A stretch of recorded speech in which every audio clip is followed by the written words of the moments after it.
your host, Peter Komendowski, and welcome to Surviving Bad, where we explore stories of survival, hope, and inspiration. Today we're talking about feelings, one of the first signals that something is going on in our lives. From feeling afraid, alone, or lost, to feeling love, hope, or being loved, our lives can take often unpredictable twists and turns. We've invited a couple of our friends from Hope Lutheran Church, Dan and Colette, to talk about facing adversity and the revelation of healing and inspiration with a faith-based approach and sensible ideas to help you cope with life. Welcome to the show. Colette, let's start with you. Give us a little bit about why you're here today and what you do. Well, Peter, thanks for having us. I'm here because this is a difficult season for a lot of people, and including myself. And so I think it's important to talk about it. I am the care director and minister here at Lutheran Church of Hope, and I've been here for 14 years. And what I do is I get the privilege and honor to walk with people as they go through difficult times and seasons in their lives. And one of which is a loss of loved one. Other things might be mental health or addiction, divorce, things like that. And so we always see an upswing during the holidays as people are trying to live the Norman Rockwell picture of what Christmas should be and find that we all fall short. So we're busy this time of year, but thanks for having us. No, that's great. And Dan, a little bit about you and Hope and why you're here today. Sure. Well, the reason I'm here today is pretty similar to what Colette was talking about. As a counselor in the state of Iowa for a long time, I was privileged enough to get on board with Lutheran Church of Hope about 4 years ago. And primarily what I do is I try to walk alongside the men of the church who are going through difficult times. It seems like men have a much harder time expressing and sharing their feelings and talking about the things that they need to. So that's kind of my focus at the church. And like Colette, this is a difficult time of year for a lot of people, especially if they've lost a loved one or they're going through a divorce or they're facing a pretty difficult challenge. So it's important for me to be here too, because I've lost my dad around the Christmas season too. So it's especially helpful to talk about some of the things that are going on. Yeah, as you point that out, I lost my mother shortly before Christmas season. So, between Thanksgiving and Christmas. And I guess we have a lot of that in common. We see a lot of that happening. Humans, people, are so resilient and so strong, and we know this. But the thing is, sometimes that resilience is built on a lot of experiences that make you be resilient, that force you to cope. And we all have different levels of capacity. What are some of the signals that you see around this time of year that make it really important for people to reach out for someone to talk to? Well, I think for a lot of folks, they start feeling overwhelmed. They start feeling really anxious. They start having trouble getting things done in their lives, or they feel like there's too much for them to do and it kind of is closing down on them. So they find ways to try and cope with that. And that may be a distraction. It may be trying to numb themselves out. And it usually ends up where they kind of feel like they're at their wits' end. They really don't know where else to turn. So getting people aware of, look, it's the holidays. It really doesn't help to think about all the other extras of the holidays, but really focus on the meaning of the holiday to try and get them talking about the things that they need to for this season. What is the meaning behind this holiday this year if they're going through a difficult time? Colette, question for you. One thing my mother used to say when we'd ask her on the holiday season, which was just crazy when she was doing everything for the family, we'd ask her how she's doing, and she would say, I don't have time to think about myself till after Christmas. And that may not be wise advice. What would you say to people that are struggling with that wall of coping that comes around this time of year? Well, I relate to what she says as a mom and a wife, and getting all the things done before Christmas is over and then taking a breath. But at the same time, I also know in what I do in my own life that isn't healthy, and it's not sustainable. And so I encourage people to take those moments of self-care along the way. They, take a breath now and then, realize what you can and can't do, especially if the year is extremely hard for some reason. I know the first year that my parents were gone, I just cut my expectations of myself way back and just said, this year, this is what I'm capable of doing.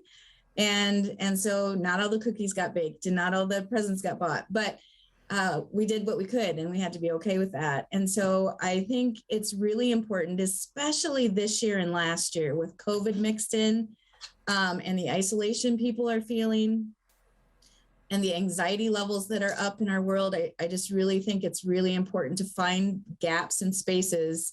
I was joking earlier about Rudolph the Red-Nosed Reindeer cartoon or whatever, but it's stuff like that. It's like, just take a breather and watch a kid's cartoon or something to just bring you joy in the midst of all of the craziness. That's a great spot to take a break. After a break, we're going to continue our conversation with Dan and Colette. Stay tuned. You don't want to miss this.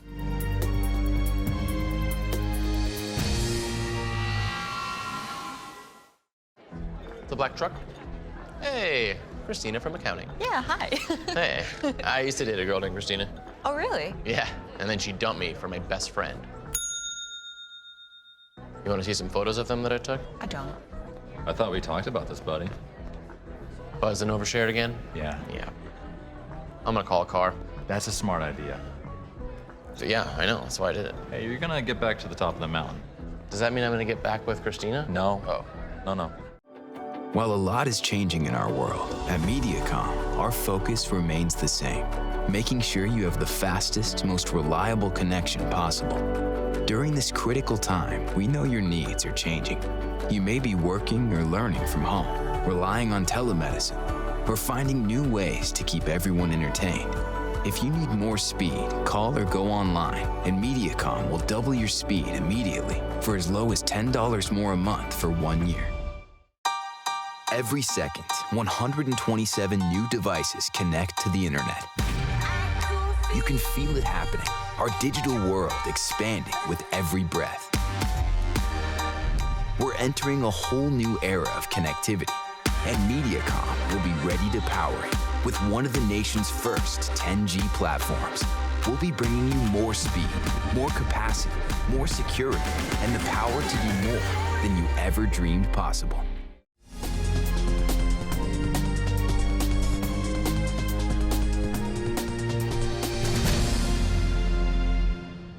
Welcome back to Surviving Bad. I'm your host, Peter Komendowski, and we're with Dan and Colette from Lutheran Church of Hope.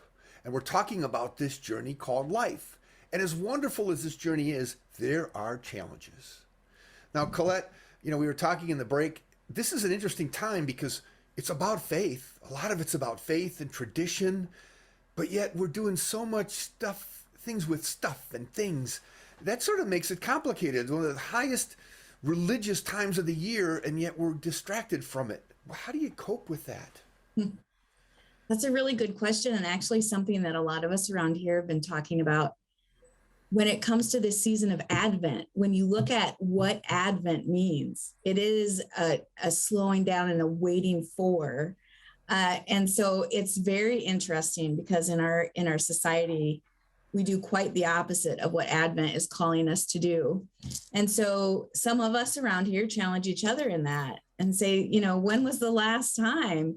When was the last time that you paused and reflected on the reason that we celebrate and Advent, and what that really means? And so I guess that would be my challenge for all of us, is that as we look at the true meaning of Advent and what that means in regard to the preparation for the birth of Jesus, that preparation looks a lot different than preparation for the family and friends that are coming over that want the cookies and the cakes and all of those things. And so it's a little bit of a different way to look at preparation, but it's an important one. It's humbling to think about the religious tradition with a stable and a manger, and just being out in the middle of nowhere, and then all the opulence that we have at our disposal.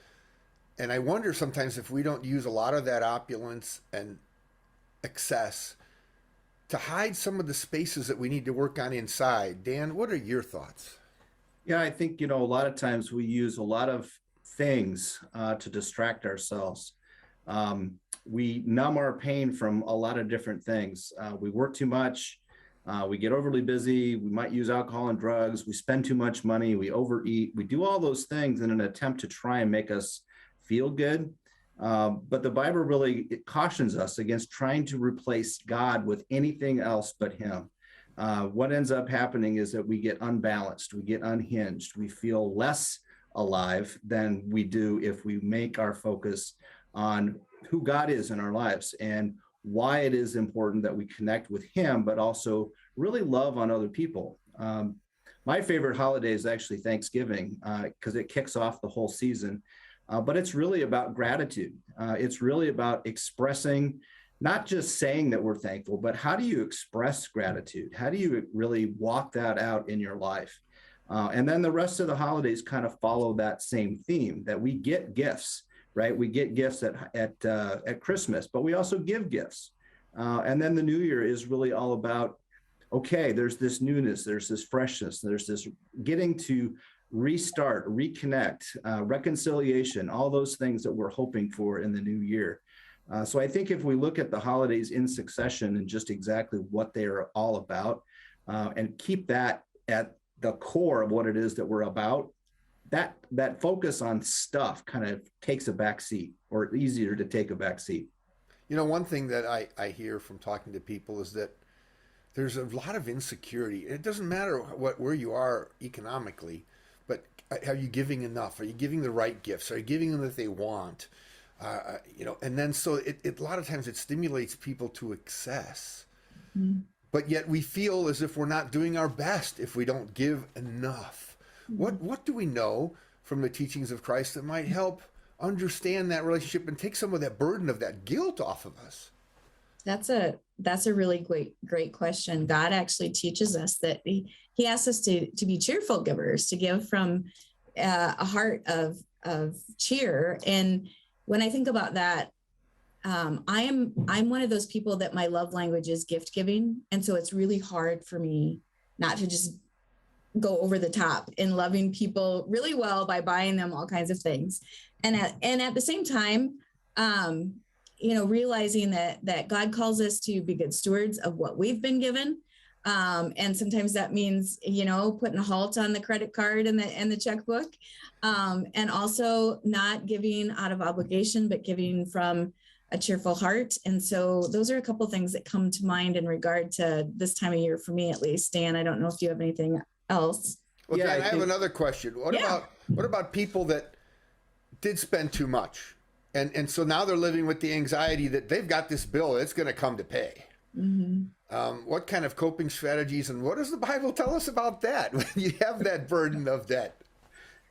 Debt is, one of the things that the Lord's Prayer actually talks about. Forgive us our debts or our trespasses, the things that we go over and above where the boundaries are that God would have for our lives.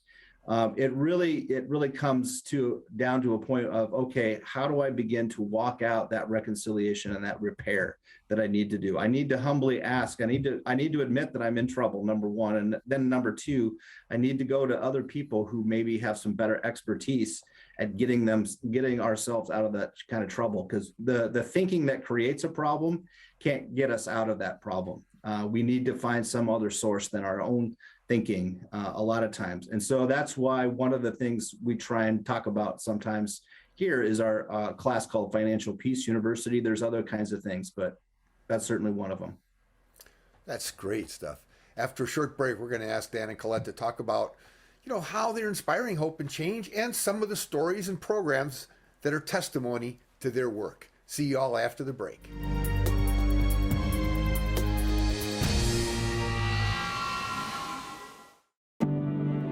Today, more than ever, you need fast, reliable internet. At MediaCom, we want you to know you can count on us. Our fiber-powered 100% gigabit technology network was built for the future. We have enormous capacity and power and 99.99% network reliability. So even though these are uncertain times, we're prepared. And you can be certain we'll keep your world connected. Multiple studies have shown that marijuana can slow both driver reaction and response time, which can be really dangerous. He's here. He's here. Wait. What? I can't drive. Why? My. Oh.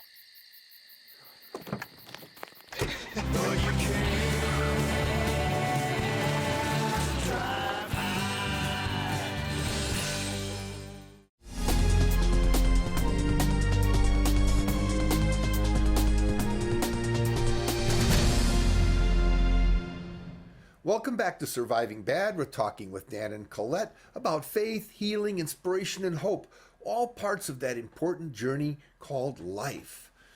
Colette, what's it like working in this sort of vortex of this faith-based journey and all the issues that you face this time of year?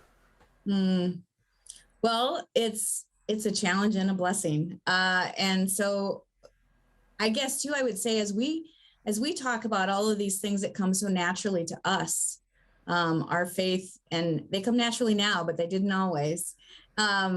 I would just really like people to know that if you don't know God, if you've been hurt by a church, if you are challenged by what we're talking about in regard to faith and those kinds of things, we would love to talk to you. A lot of the people that walk through our doors are non-believers, and both of us have our own journey in regard to how we got to where we did. And a lot of it comes from pain and comes from finding ourselves in a situation where we could no longer fix it. And so we have just a tremendous amount of love and compassion, and we just want to meet you where you're at and sit in that space with you and talk about what's going on in your life, and then figuring out how to best love and support you in it. We don't care if you're a member of the church. We don't care if you're just traveling through town. We just want the chance to love you and support you. And we can talk about all kinds of things that we have here, including Journey to the Light that's coming this next week, Monday through Friday, as just a dip your toe in the pool experience about what Jesus's story is all about. So, well, I can relate to that as a Catholic kid. I mean, I get to experience a lot of different religions because of my work, and I am pretty dedicated to going to Catholic service. But I always enjoy going out to Hope for the Celebrate Recovery, for the services on Sunday. It's just a great experience. It's very welcoming. I don't feel that there are any walls put up because I walk in, I don't have to jump through any hoops. There's just a lot of regular people. Yep. Dan, what's your take on this? Yeah, I think one of the things that really attracted my wife and I to Hope was that feeling of family and relationship right from the very beginning. And I think that has been one of the biggest things that I want people to know about Lutheran Church of Hope is that we're people just like you. We've had trials and errors, we've had triumphs and tragedies and things like that. And really what gets us through is not just hearing the word, but actually experiencing and walking alongside people in the midst of all the things that life can throw at us. And I think that's one of the great things that we have through our programs and the things that we've got offerings here. There's just so many ways to get plugged in and connected and stay connected. And I think that's really what God wants for us is not just to be lone rangers, but to find some community, find a place where you feel like you fit, that people get you, that no matter what's going on in your life, you've got people that are on your side. I talked earlier about this being a journey of feelings. And, there's feelings that we get, like when you leave the house, you think that I leave the stove on. For a lot of people, before the stress hurts them, before the problems overwhelm them, they usually get some feelings or some, thing that triggers a thought that there needs to be something cared for. How would somebody become understanding of themselves well enough to know to come to visit you before it became overwhelming? That's a really good question. Being proactive is something we have trouble figuring out ourselves in regard to just getting ahead of it rather than waiting for the shoe to fall on the other side of it. But just being aware, I think, like Dan said earlier, of the things that when all of a sudden you're feeling undue stress and anxiety and are overwhelmed and those things. And I will tell you, this year, because of everything else, people aren't even able to identify really what's going on. They just know how they feel. And then when they reach out and we're able to say, you know, we have experienced as a world a pandemic, and we're experiencing grief in the midst of that pandemic, and we're experiencing all of these shared experiences, and people are able to go, oh, I hadn't even realized how that was impacting me and my life and whatever. And so I just look for some of those warning signs that you feel like you're in over your head, and we're here. You can just walk in the door, just like we did. So yeah. And most of the time, it comes down to exhaustion and feeling confused and overwhelmed, or just so busy that you don't have time to think about things and really soak things in. That even the positive things don't feel positive anymore. Mm-hmm. It just kind of seem gray and dull and things like that. And that's a pretty good sign that something's not right. If I'm not enjoying things like I used to, if I'm not finding some way to feel joy, that's a pretty clear signal that something's not working. Mm-hmm. Well, we're going to take a short break and invite you both to come share some final comments, insights, and advice. Stay tuned. You don't want to miss this.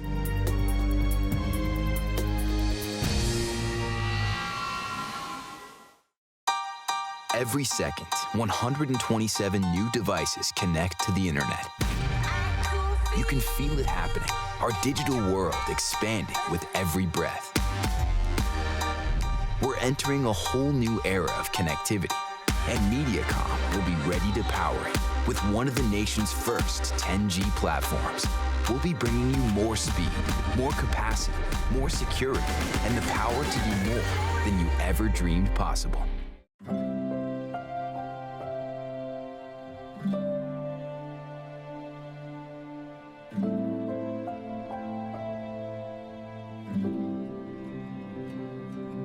Whether it's advice on managing your anxiety or tools to help you stay grounded, Coping-19 provides a range of resources and self-care tips to help you cope with this pandemic. We can help. Find the resources that work best for you at coping-19.org.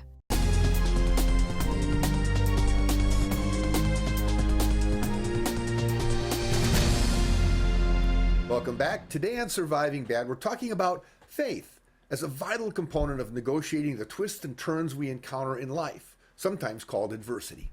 Let's hear what advice Dan and Colette have to share with us. Dan, starting with you. Sure. I think the first thing I would remind people is that whatever it is that you're feeling, you're not the only one. That whatever it is that's going on in your life, if it's a mental health challenge, if it's substance abuse, if you've been through a divorce, if you've experienced the death of a loved one, there are other people that are experiencing that or have experienced with that and are really actually looking for ways to connect with other people in that same experience, because the people that get it, the people that really understand it are the people that are living through it and finding a way through it too. And I think that's the thing that we've got here at Hope a lot, is that we have people that have been through things and are wanting to share with others that strength and that hope and that sense of community with new people. With someone who feels like they are on the outside looking in. Jesus was the originator of taking the outsiders and making them the inside crowd. And so we kind of feel like we do a really good job of that here. We want to make sure that people feel welcome. That's excellent. And Colette? Oh goodness, so much. To echo Dan just a little bit in regard to most of us, you asked us to write a bio and we can include all of the things like a psych degree from Grandview and all of that experience. But really what qualifies us for being here is that we've been on the other side of it. So as someone who's struggled with depression and anxiety and panic disorder for most of my adult life, I get it. And so I would say, cut yourself some slack.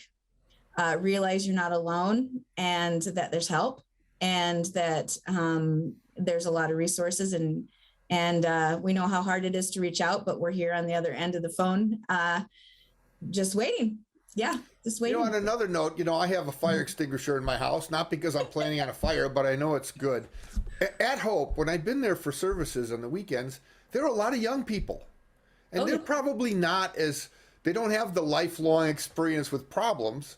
They're just getting involved with life. But there's a lot of young people there, sort of like at Fire Extinguisher. Let's have faith in its proper place. How do you feel about that in relation to the depth of your work? Oh, wow. I think I learned through the process of not having faith first that doesn't work. That as I've gotten older, keeping my faith as the lead really helps me cope with all the other things that are going to be thrown at me. And there's so much comfort in knowing that I don't have to try and do it all. It's not all up to me. That there's God's on my side. He wants good things for everyone, including me. And sometimes that's hard to believe. Sometimes we beat ourselves up way too much. Based on what Colette said about you having lived through these things, I was talking to a friend whose child goes to Hope with their fiance. They said, I can't believe they're going to church. And I honestly believe they're going there because they sort of sense that there's a real world aspect to it that's not about subscribing to a particular religious belief in general, but Christian beliefs, and that they're maybe it's like, this is a place that will keep me safe. Yeah. And that's not something I see in the Catholic churches and other places that I go. They don't have as many youth as you have. That's a very fortunate thing.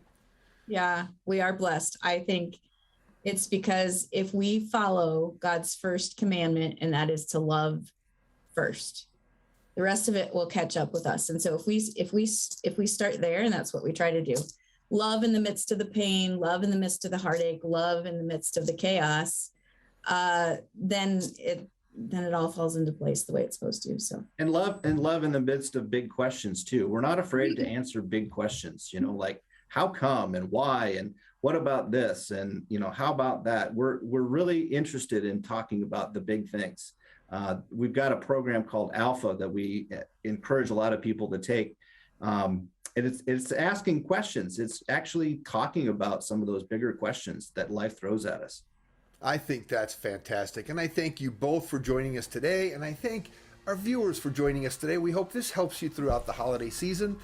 Check out our website at healthyiowa.org for more information. Keep your eye on Mediacom MC22 for our next episodes of Surviving Bad, where we explore stories of survival, hope, and inspiration.